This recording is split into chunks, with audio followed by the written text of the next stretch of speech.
إن الحمد لله نحمده تعالى ونستعينه ونستنصره ونعوذ بالله تعالى من شرور أنفسنا وسيئات أعمالنا. من يهده الله فهو المهتد ومن يضلل فلن تجد له وليا مرشدا. وأشهد أن لا إله إلا الله وحده لا شريك له، له الملك وله الحمد، يحيي ويميت وهو على كل شيء قدير. وأشهد أن محمدا عبده ورسوله صفيه وخليله، بعثه الله هاديا ومبشرا ونذيرا وداعيا إلى الله بإذنه وسراجا منيرا، فبلغ الرسالة وأدى الأمانة ونصح الأمة، ونحن على ذلك من الشاهدين. أما بعد، أيها الإخوة المؤمنون، أيتها الأخوات المؤمنات، عندما هاجر النبي صلى الله عليه وسلم إلى المدينة أسس مجتمع المدينة على ثلاثة أمور، وكأنه يقول لنا أن أي مجتمع إذا أريد له أن يؤسس التأسيس الصحيح لا بد أن يبنى على هذه العوامل الثلاثة. العامل الأول المسجد، العامل الثاني الأخوة، العامل الثالث ممكن كثير ما نعرفه السوق. سوف أتحدث عن هذا. When the Prophet sallallahu alayhi wa sallam immigrated from Mecca to Medina, he established three important elements in the new society, in the new community. And these three important elements that, as he's telling us, if you want to establish any community, small or big, it doesn't matter, that you have to look at what the Prophet sallallahu alayhi wa sallam did. Because he was an example for us. لَقَدْ كَانَ لَكُمْ فِي رَسُولِ اللَّهِ أُسْوَةٌ حَسَنَةٌ. He's our example. So we take whatever he's teaching us and we practice it. Because there is khayr, there is goodness in it. And you cannot establish community or a society or a nation without these three important elements. I'm not saying there is no other elements. There are other elements. But this is the most important three elements that the Prophet ﷺ did when he arrived to the new community, to the new society. What he did? He established masjid. First, before his house. He did the first things that we come here, when we come to Canada, we look for our accommodation. Where I'm going to live. Where I'm going to buy my house. But the Prophet ﷺ, the day that he reached in Medina, he said, leave the camel. People start fighting that build the masjid here, build the masjid close to my home, build the masjid here. The Prophet ﷺ said, leave the camel. The camel will stay in a place and you build the masjid there.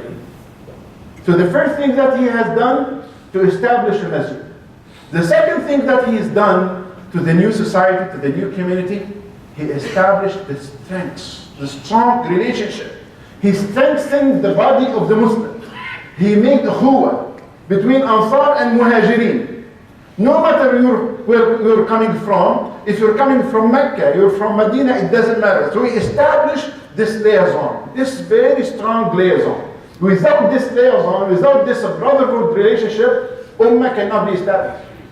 Nor a community. Can't. You can't build a community on enmity. People hate one another. You can't. So the thing that he did, from people who are coming to Mecca, with the people of the Medina, he establishes strong brotherhood and strong sisterhood. So you can see that the body of the Muslims become one. It's one body, strong one. And the third thing that he established, that many of us we don't know, that he built a new market. And this is to strengthen the body of the Ummah. طيب لماذا بنى النبي صلى الله عليه وسلم مسجدا؟ قال حتى يؤسس العلاقة بين الإنسان وبين ربه. لأنه الذي يؤسس العلاقة بينك وبين الله المسجد. والمساجد أحب البلاد إلى الله. وأكره البلاد إلى الله الأسواق، لأنه بعض الأحيان في الأسواق يكثر فيها الهرج والمرج، فبغيضة إذا لم تقم على طاعتها. So the first thing that the Prophet ﷺ did, he established the masjid, because the masjid, it is to fix the relationship between you and Allah subhanahu wa ta'ala. that the first thing that the Prophet ﷺ was worrying about is to how to strengthen the relationship between individual and Allah subhanahu wa ta'ala through the 5 daily prayers and through the Jumu'ah. And therefore the masjid has very important status in Islam. في بيوت أذن الله أن ترفع ويذكر فيها اسمه يسبح له فيها بالغدو والآصال رجال لا تلهيهم تجارة ولا بيع عن ذكر الله وإقام الصلاة وإيتاء الزكاة يخافون يوما تتقلب فيه القلوب والأبصار ليجزيهم الله من فضله ليجزيهم الله أحسن ما عملوا ويزيدهم من فضله والله يرزق من يشاء بغير حساب. مسجد من غدا إلى المسجد أو راح أعد الله له نزلا كلما غدا وراح. If you're coming to the masjid, that you are in the hospitality of Allah subhanahu wa ta'ala and He's preparing for you every time you come and you leave. If you come in the morning or if you come in the end of the day, that Allah subhanahu wa ta'ala preparing you as you are in His hospitality, that He's preparing for you a special diyafa. You will be a special guest. And He's preparing for you in the Jannah, and this is multiplied. And in the other hadith, if you're coming to the masjid, in each step that you're taking, each tire that is moving, that you're coming with your car, each round of the cycle of your tire, it will be counted as inshallah, as one hasana, and it will elevate a sayyi'ah, and it will increase your degree. We always say degree in Islam means something that's so high that Allah subhanahu wa ta'ala giving you more degrees. So the masjid, it's played a very important role in the Muslim life. And the masjid was not only a masjid, was a jami'ah, was a university. And the most important university in the Muslim world was the masjid. It's like Harvard University today. جامع الأزهر مدرسة الزيتونة أو جامع الزيتونة جامع القرويين Azhar in Egypt and جامع الزيتونة in Tunisia جامع القرويين in Morocco. How important is the masjid? That it is not only a masjid, it has become a university. People come and seek knowledge from it and go around the places to distribute this ilm, this knowledge. Europe, the light of Europe comes from the light of these universities. It's more important than Harvard University in these days. People used to send there, even Muslims and non-Muslims used to go and seek knowledge in this masjid because there used to be a jami'ah. المسجد كان له دور كبير، كان جامعة، ومن المساجد الكبيرة والتي أثرت في العالم ككل جامع الأزهر وفي مصر وجامع الزيتونة في تونس وجامع القرويين في المغرب. كان الناس يأتون إلى هذه المساجد ليتخرج منها علماء في كل صنوف الحياة. فلعبت المساجد دورا ليس فقط في تحسين العلاقة ما بين المسلم وربه، بل في نشر العلم النافع بين الناس. يعني إذا بدك تشوف الخوارزمي الجبرة الكيمستري، كل هذه الأشياء كيمياء، كل هذه الأشياء العلماء المسلمون من المساجد لعبوا دورا مهما في التاريخ الماضي وفي التاريخ الحديث، لأن التاريخ الحديث أخذنا ماضي. فالمساجد يجب أن تملأ. ما بنعمر إحنا مسجد ب2 مليون دولار والناس فاضية ما عم تجي عليها. إنما يعمر مساجد الله من آمن بالله واليوم الآخر.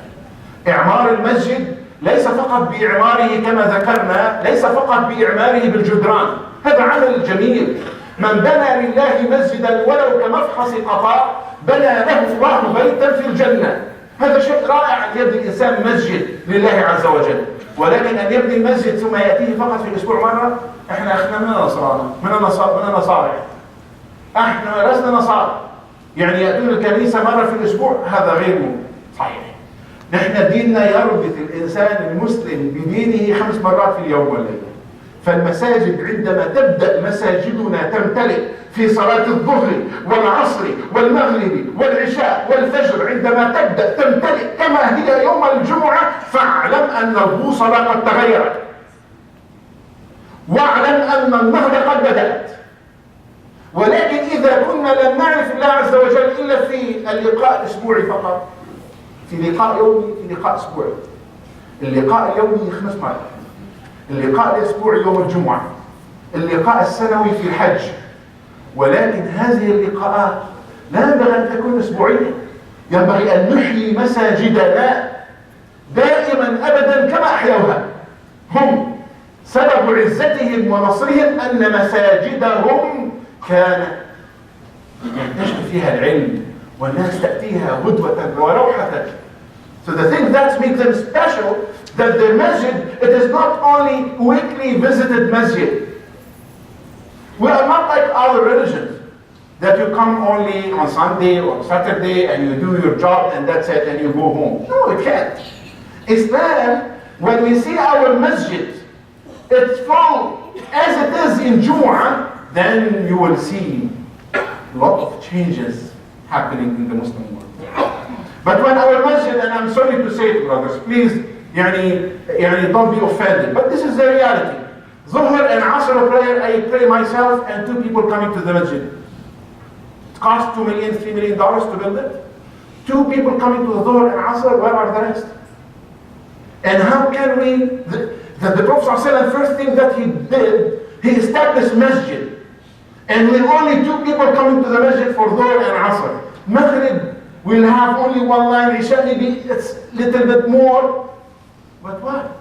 And when I asked about the population of Muslims in London, Ontario, they told me that 30,000, and we say 30,000. There is 5,000 here in White Oaks area. Where is the 5,000 people in White Oaks area? Why is that masjid is not full? Then the Prophet ﷺ, when he established masjid, he established masjid that your gathering in the masjid, it is a sign of strength. It is a sign that you will build your community in right way. That the masjid cannot be empty. The $2 million and $3 million that he spent is not to build the walls, to build it with people, to food with people. We can't sell our masjid. We can't do like others doing. They sell their places of worship because nobody is coming. No. The masjid, the first thing the Prophet ﷺ did, establish a masjid, is to bring us to the masjid. And it was called the masjid because of the beautiful acts you're doing when you prostrate to Allah subhanahu wa ta'ala. It was not called the maraki' or the marki'. It was not called al-musalla. It has sometimes called musalla. It's not musalla, it's a masjid. Why? It was driven from word sujood. And the most important things that you do before Allah subhanahu wa ta'ala, when you put your head on the front and you raise Allah subhanahu wa ta'ala. So it's called masjid because of the importance of this position. So the masjid, when you put your front head on the floor as collectively, we're all doing it, then Allah subhanahu wa ta'ala will elevate any hardship. When we together praying, then Allah subhanahu wa ta'ala will elevate the hardship. The second thing that the Prophet did, establish the real brotherhood. أخوة لا تدخلوا الجنة حتى تؤمنوا. You will not enter Jannah till you believe. You will not enter Jannah till you believe. ولا تؤمنوا حتى تحابوا. And you will never reach belief till you love one another. Shall I guide you to something? أولا أدلكم على شيء إذا فعلتموه تحاببتم أفشوا السلام بينكم. That the ummah cannot be established without this strong relationship. This brotherhood understanding that we love one another and we care about one another. This care makes someone from Medina to cut the bread. That he has a piece of bread he doesn't have other than this piece of bread. That drives him because he understands the ukhuwah in its right context.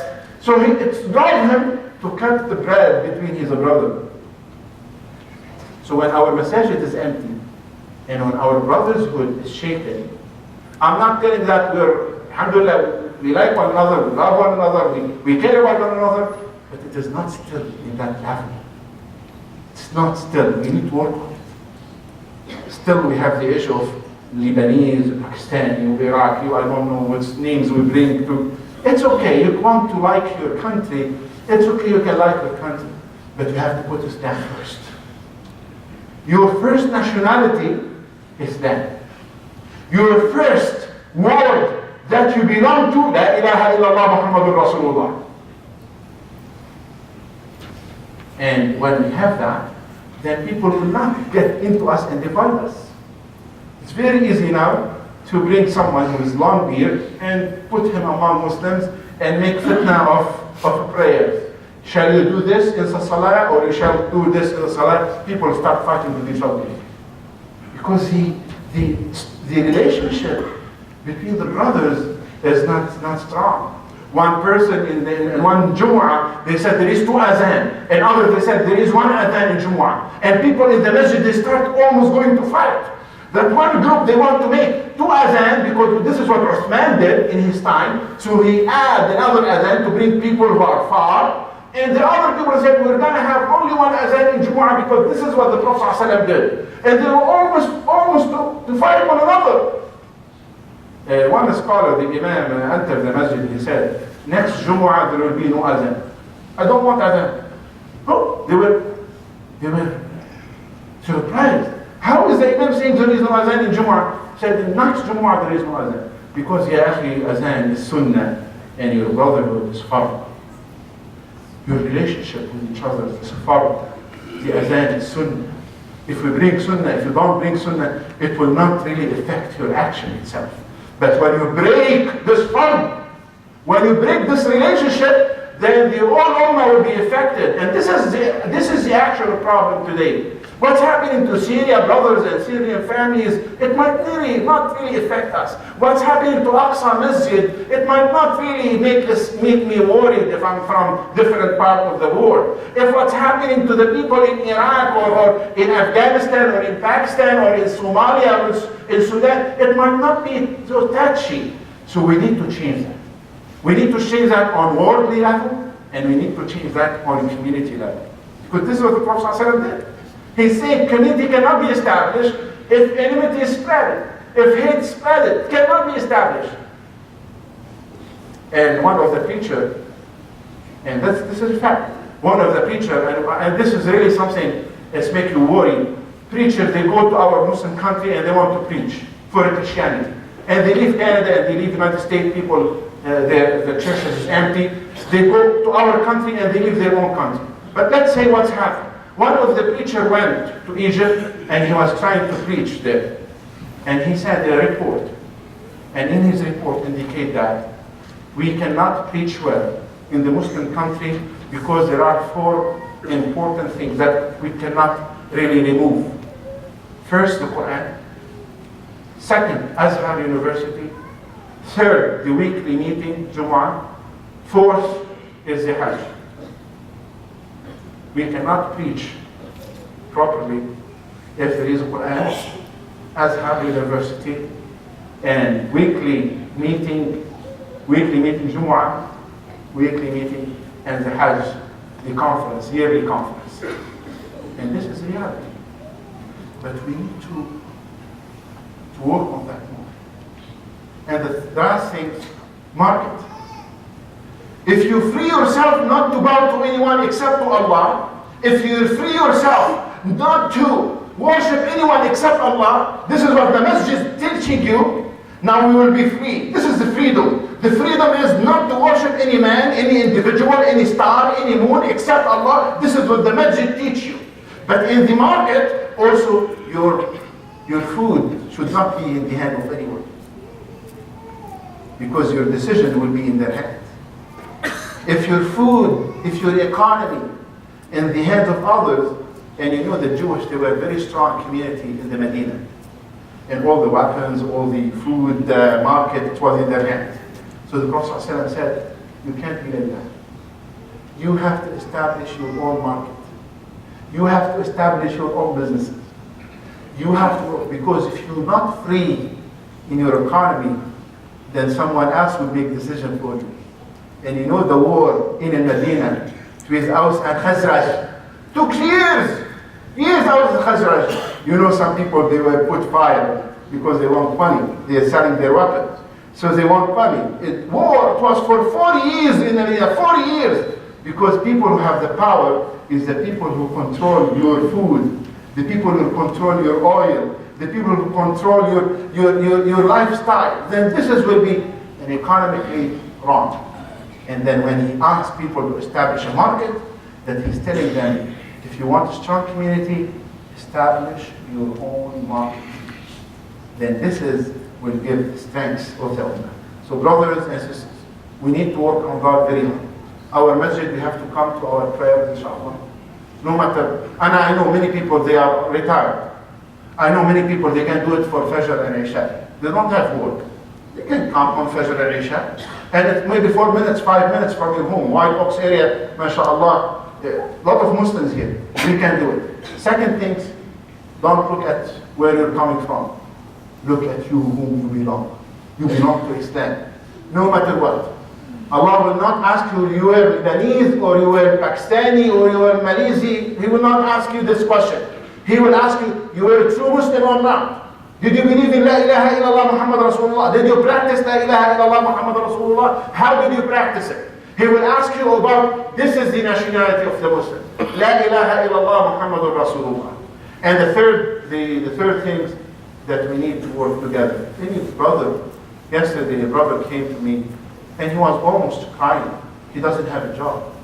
He can't work because he doesn't speak English very well. And the community is sleeping. That I was trying to find a job for him. So if we have a market, if you have a market system, if we know brothers who are well equipped and well established, we can call them and say, brother, this is a brother coming to you and he's new to Canada, find a job for him right away. Right away. Someone will take care about this brother and his tears will not come out of his eyes.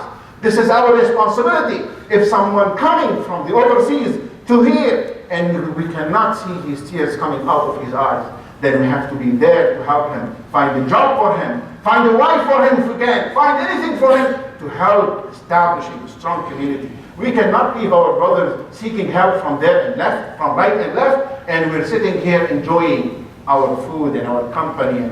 This cannot happen. You have to feel that. If your brothers, وَيَسْعَى بِذِمَّتِهِمْ أَدْنَاهُمْ. This is what the hadith said. وَيَسْعَى بِذِمَّتِهِمْ. In your dhimma is the least in your community. It's in your dhimma. Umar al-Khattab said, if a sheep fall down in Yemen, if a sheep fall down in Yemen, I will be responsible for it. I will be responsible. So brothers and sisters, let's do that. Let's recharge our battery. Let's recharge our relationship with Allah subhanahu wa ta'ala, with each others, and Allah subhanahu wa ta'ala surely will change our situation. إن الله لا يغير ما بقوم حتى يغيروا ما بأنفسهم. أقول قولي هذا أستغفر الله للمستغفرين.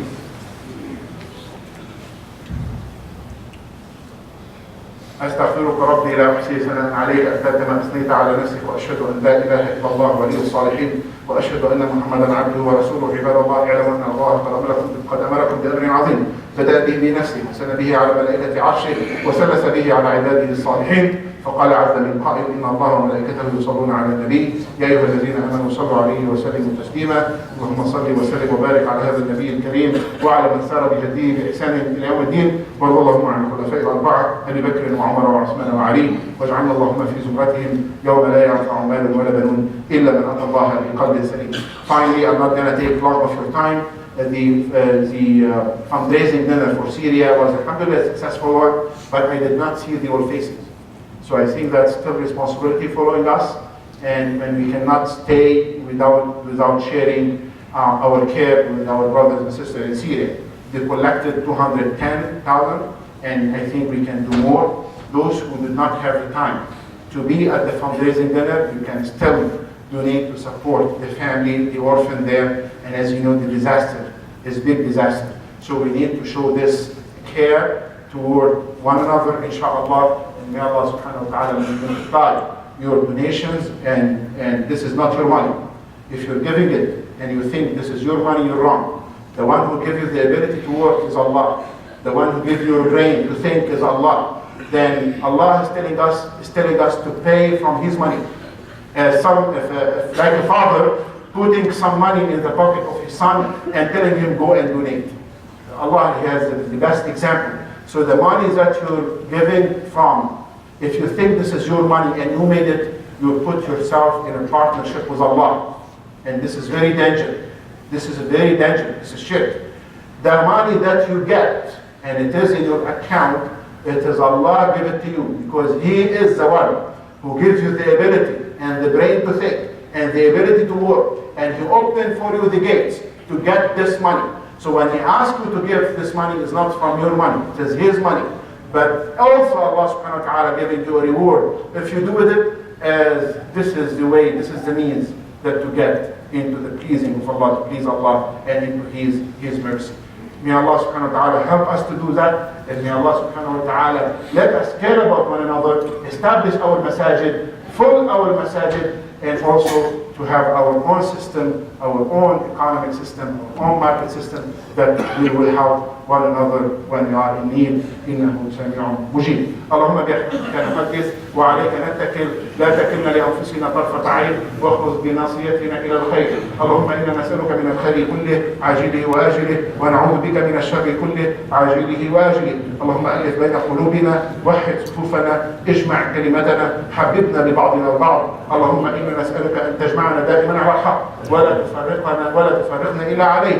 اللهم إن أعنا على ملء المساجد، اللهم أعنا على أن نصلي في المساجد وأن نبني المساجد. ربنا إنك سميع مجيب. اللهم إنا نسألك إيمانا صادقا وقلبا خاشعا. ارفع عنا ما نحن فيه من ضر، ارفع عنا ما نحن فيه من ضر، واهدنا سبلنا إنك أنت السميع العليم. اللهم اهدنا فإنك بنا، اللهم ارحمنا فإنك بنا راحم، ولا تعذبنا فإنك علينا قادر، والطف بنا من شر ما جرت به المقادير برحمتك يا أرحم الراحمين. اللهم إنا نسألك ربنا أن تجعلنا ممن يستمعون القول فيتبعون أحسنه. تقبل منا صلاتنا وقيامنا وركوعنا وسجودنا وصدقاتنا، وأرها لنا يوم نلقاك إنك سميع مجيب. وآخر دعوانا الحمد لله رب العالمين، والصلاة والسلام على خاتم المرسلين، وقوموا إلى صلاتكم. الله وإياكم.